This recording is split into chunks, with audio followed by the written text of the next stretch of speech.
make your day. We are news. We are 24 News Radio TV.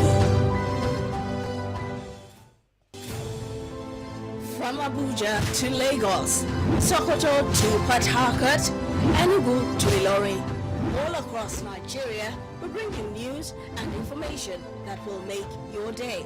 We are news. We are 24 News Radio TV. From Abuja to Lagos, Sokoto to Port Harcourt, Enugu to Ilorin, all across Nigeria, we bring you news and information that will make your day. We are news. We are 24 News Radio TV. From Abuja to Lagos, Sokoto to Port Harcourt, Enugu to Ilorin, all across Nigeria, we bring you news and information that will make your day. We are news. We are 24 News Radio TV. From Abuja to Lagos, Sokoto to Port Harcourt, Enugu to Ilorin, all across Nigeria, we bring you news and information that will make your day. We are news. We are 24 News Radio TV. A lovely afternoon to you, and thanks for joining us on the news at noon. My name is Grace Nwafo. The Ekiti State Commissioner for Health, Dr. Ebanji Filani, says the state government is stepping up efforts to make the healthcare delivery attractive and accessible to people in all parts of the state, particularly the grassroots. Ebanji said that the state government has employed 250 nurses, midwives, and community health officers.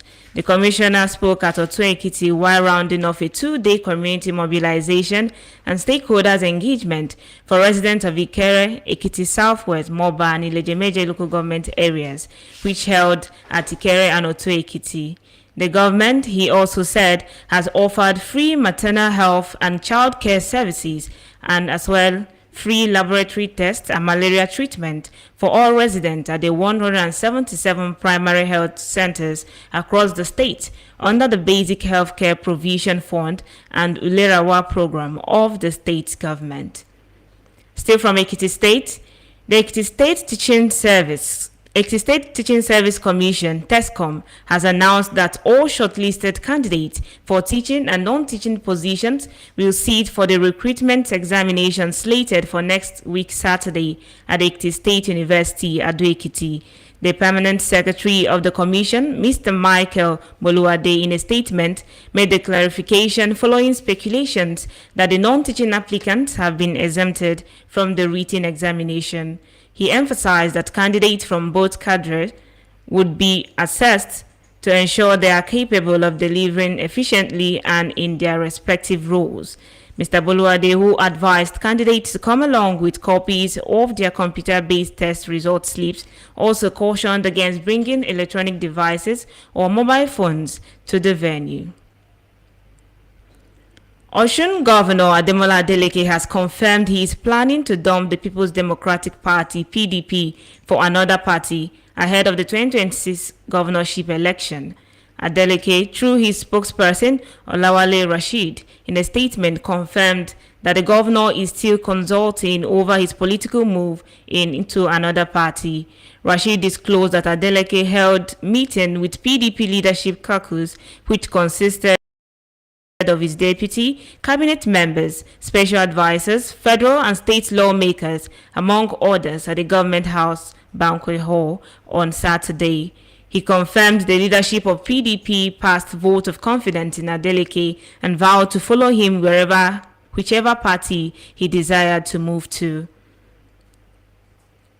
Domestic election observers have commended the Lagos State Independent Electoral Commission (LASIEC) for its professional and peaceful conduct of the ongoing local government elections across the state, despite the noticeable low turnout of voters in some areas.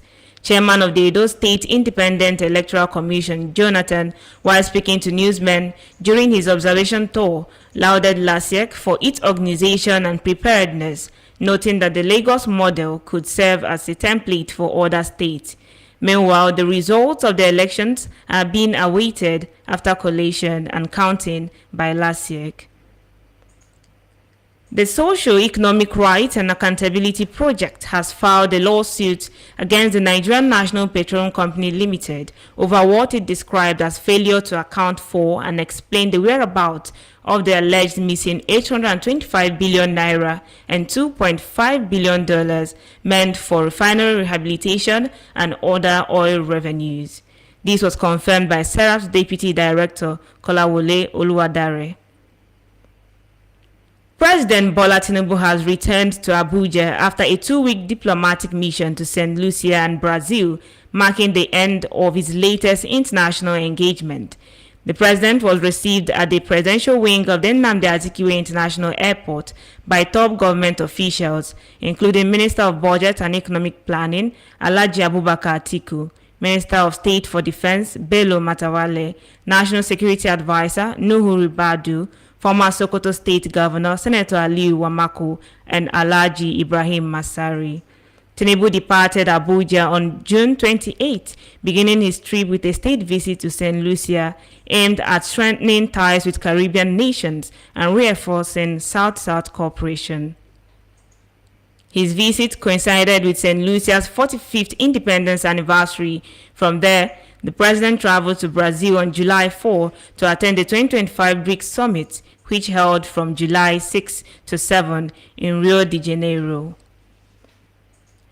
The Nigerian Minister of Interior, Olubunmi Tunji-Ojo, has clarified that the country has not cancelled its visa on arrival policy, rather it has been upgraded. Tunji-Ojo made this clarification following a closed-door meeting at a forum in Abuja. He explained that the review of the VOA policy was aimed at enhancing efficiency and effectiveness. The clarification comes amid mixed reactions from investors over Nigeria's reviewed visa on arrival policy. This is still the news at noon on 24 News Radio and Television at Ekiti. More stories from the foreign scene as well as sports will come your way after this break. Stay with us.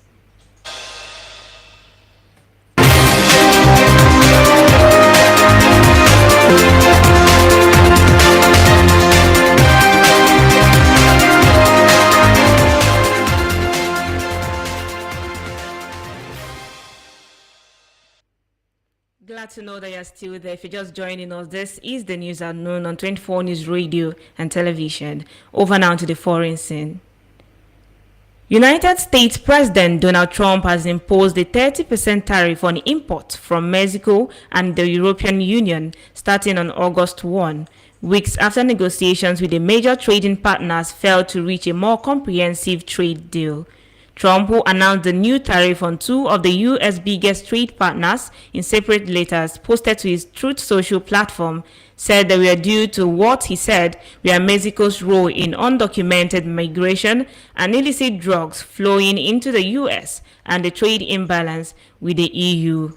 Reacting to that, the European Union and Mexico have expressed disappointment at U.S. President Donald Trump's threat to impose 30% tariff on their imports from August 1. Mexico criticized what it called Trump's unfair deal and insisted its sovereignty was non-negotiable, while the EU's chief, Ursula von der Leyen, threatened to take proportionate countermeasures if needed. Both said they wanted to keep negotiating with the U.S. Trump has warned he will impose even higher import taxes if either of the U.S. trading partners decide to retaliate. And from France, a French archbishop's decision to promote a priest who was sentenced to jail for raping a teenage boy has drawn new condemnation of the Roman Catholic Church for its record on sex abuse. Victim support groups and traditionalists have expressed outrage over the case of Dominic Spener, who was found guilty of raping a 16-year-old boy in 2006 and sentenced to 5 years in prison. The Archbishop of Toulouse, Guy de Caramel, set off the controversy in June when he named Spener as diocesan chancellor, putting him in charge of archives. The canonical code lays down that the chancellor must be of honest reputation and above all suspicion. North Korean leader Kim Jong-un has told Russia's top diplomat that Pyongyang is ready to unconditionally support all actions taken by Moscow in its war on Ukraine, as the two countries held high-level strategic talks.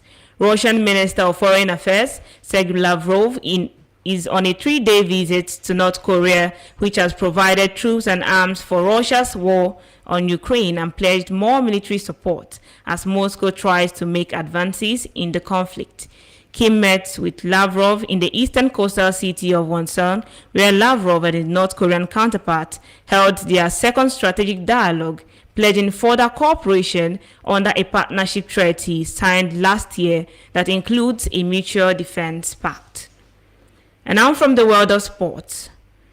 Warri Wolves have emerged champions of the 2024-2025 Nigerian National League NNL season.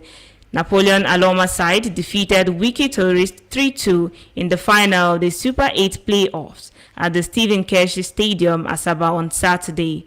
Super Falcons head coach Justin Madugu said his team will go all out for a win against Algeria in their last group game at the 2024 Women's Africa Cup of Nations. Today's encounter will hold at the Labi Zoli Stadium, Casablanca.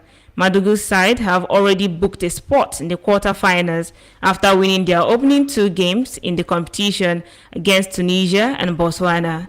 The 9-time champions need just 1 point against Algeria to seal the top position in Group B. The Gaffer declared that they will fight to maintain their unbeaten streak in the competition. He also promised to adopt tactics that will give his side victory on the day. Meanwhile, French giant PSG and Chelsea will today slug it out in the final of the Club World Cup holding in United States of America. And still from the world of sports, the Emir of Kano, Mohammed Sanusi, has met with former Chelsea and England football coach Thomas Tuchel in London. Details of their meeting were not disclosed, but the encounter between the prominent traditional ruler and the renowned football tactician drew attention across social media after images of the meeting surfaced.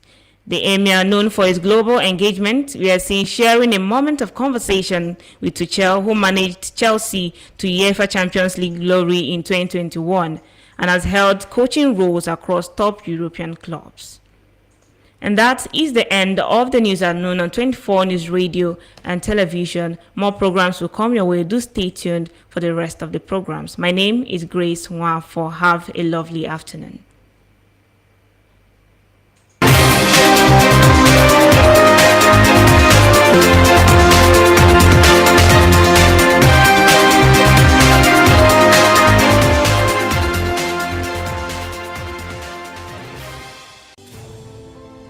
From Abuja to Lagos, Sokoto to Port Harcourt, Enugu to Ilorin, all across Nigeria, we bring you news and information that will make your day. We are news. We are 24 News Radio.